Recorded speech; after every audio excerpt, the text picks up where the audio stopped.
Hello beautiful people, welcome to my YouTube channel grow with Anita. నేను ఈ వీడియోలో ఏంటంటే తెనాలి వెంకటేశ్వర స్వామి టెంపుల్కి వెళ్ళేటప్పుడు ఎలా వెళ్ళాలి ఏంటి అనే దాని గురించి చూపించాను, చూసేయండి. అందరూ డిఫరెంట్ డిస్ట్రిక్ట్స్ నుంచి, అంటే విజయవాడ నుంచి కానీ, గుంటూరు నుంచి కానీ, ఇంకా వేరే ఎక్కడి నుంచి అయినా వచ్చి మెయిన్గా మనం తెనాలి బస్ స్టాండ్కి రీచ్ అవుతాం కదండి. తెనాలి బస్ స్టాండ్ నుంచి కానీ, లేదా ఒకవేళ మార్కెట్ నుంచి కానీ దిగి ఇలాగ ఎంట్రన్స్ ఉంటుందండి. మనకి ఆటో వాళ్ళని అడిగి తెనాలి వెంకటేశ్వర స్వామి టెంపుల్కి వెళ్ళాలి అనుకునే వాళ్ళు ఏం చేస్తారంటే అండి, మ్యాక్సిమం అందరూ బస్ స్టాండ్లోనే దిగుతారు కాబట్టి ఆటోలకు ఒక 20 రూపీస్ ఇస్తే తెనాలి వైకుంఠపురం అంటే మిమ్మల్ని టెంపుల్ దగ్గర దింపుతారండి. తెనాలి వైకుంఠపురం అని చెప్పి అనండి. వాళ్ళు ఎంతసేపు ఉండదు, ఒక 10 మినిట్స్ ఉంటుందండి, వాళ్ళు దింపుతారు. తెనాలి వైకుంఠపురం ఇది బయట నుంచి వ్యూ అండి. వెంకటేశ్వర స్వామి టెంపుల్ బయట నుంచి ఇలా కనిపిస్తుంది మనకి ఎంట్రన్స్. చూడండి ఎంత బాగుందో డిజైన్, గేట్ అదంతా. కొంచెం లోపలికి ఎంట్రన్స్ రాగానే ఇలా ఉంటుంది. ఇందాక మీకు చూపించింది టెంపుల్ ఆర్చ్ ఎంట్రన్స్ అండి. ఇప్పుడు మనం టెంపుల్ లోపల, ఇది టెంపుల్ లోపలికి ఉన్న ఎంట్రన్స్. చూడండి అక్కడ మనకి ఆంజనేయ స్వామి స్టాచ్యూ ఉంది.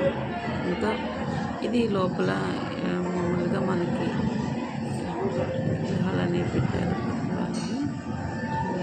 అవి కూడా చూడండి, పిల్లర్ దగ్గర మనకి రిలేటెడ్గా ఒక్కొక్కరు పెట్టారు. నెక్స్ట్ ఇది మొత్తం బయట ఇట్లా లోపలికి మనం వెళ్ళడానికి ఎంట్రన్స్లో ఇదండి. ముందు వీడియోలో మీకు ఏంటంటే మనం టెంపుల్ లోపలికి రాగానే మనకి బయట ఆంజనేయ స్వామి బొమ్మ అలా కనిపిస్తుంది. ఇది లోపల చిన్న వాటర్ ఫాల్ లాంటిది ఉంది. బాగుంది కదా అని పిక్ తీసానండి. నెక్స్ట్ వచ్చేసి లోపల చూసేయండి. యాక్చువల్లీ ఈ టెంపుల్ చాలా ఫేమస్, ప్లస్ ఎక్కువ రద్దీగా ఉంటుందండి. కొంచెం నేను టైం చూసుకుని వీడియో అందరికీ అర్థం అవ్వాలని నార్మల్గా కొంచెం క్రౌడ్ తక్కువ ఉన్నప్పుడు చూసుకొని ఈ వీడియో అనేది తీశాను. So enjoy.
ఇదంతా మనకి టెంపుల్ లోపలికి రాగానే చిన్నది వాటర్ది వాటర్ వల్లగా ఒకటి చిన్నది ఉందండి. ఇటు రైట్ సైడ్లో కనిపిస్తుంది. ఇంకా ఇది నెక్స్ట్ ఇది మనం క్యూ లైన్లో నుంచొని ఇంకా స్వామివారిని దర్శించుకోవాలి.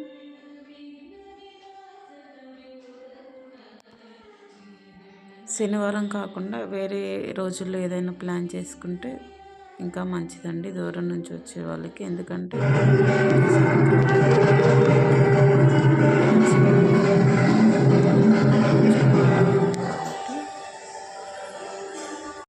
ఎక్కువ క్రౌడ్ శనివారం అనేది ఉంటుంది కాబట్టి నార్మల్ డేస్లో ప్లాన్ చేసుకుంటే మంచిదండి.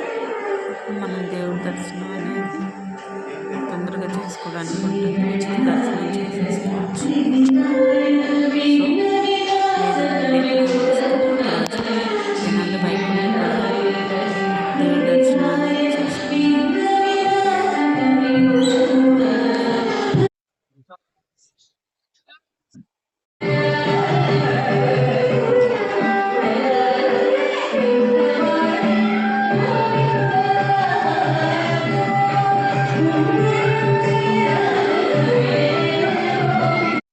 ఆలయం లోపలికి వెళ్ళాక స్వామివారి దర్శనానికి లోపలికి వెళ్ళామండి. ఇది మెయిన్గా అంటే ఆలయం లోపల ఇలా ఉంటుందండి. సో మీరు కూడా మీ కుటుంబంతో కలిసి ఒకరోజు తెనాలి వైకుంఠపురం దర్శనానికి వెళ్ళండి. అలా స్వామివారి దర్శనం చేసుకున్నాక కొంతసేపు అలా ఆలయంలో కూర్చొని మనం అక్కడ మొత్తం ఫ్యామిలీతో కలిసి కొంతసేపు ఉంటే కూడా మనసుకి ఎంత హాయిగా ప్రశాంతంగా ఉంటుందండి. సో మీరు కూడా వెళ్ళి దర్శనం చేసుకోండి. Thank you. వీడియోలో మీకు ఇంకా ఏమైనా అర్థం కాకపోతే కామెంట్ బాక్స్లో కామెంట్ చేయండి. మీరు ఎక్కడి నుంచి వెళ్ళాలి ఏంటి అని చెప్పి ఎలా అయినా డౌట్లు ఉన్నప్పుడు దీంట్లో కామెంట్ చేస్తే నేను రిప్లై ఇస్తానండి కామెంట్ బాక్స్లో. ఇంకా ఏమైనా అప్డేట్స్ ఉంటే అప్డేట్స్ కోసం నా ఛానల్ని ఫాలో చేయండి. Please subscribe my channel. Thank you for watching. Follow for more updates. Grow with Anita.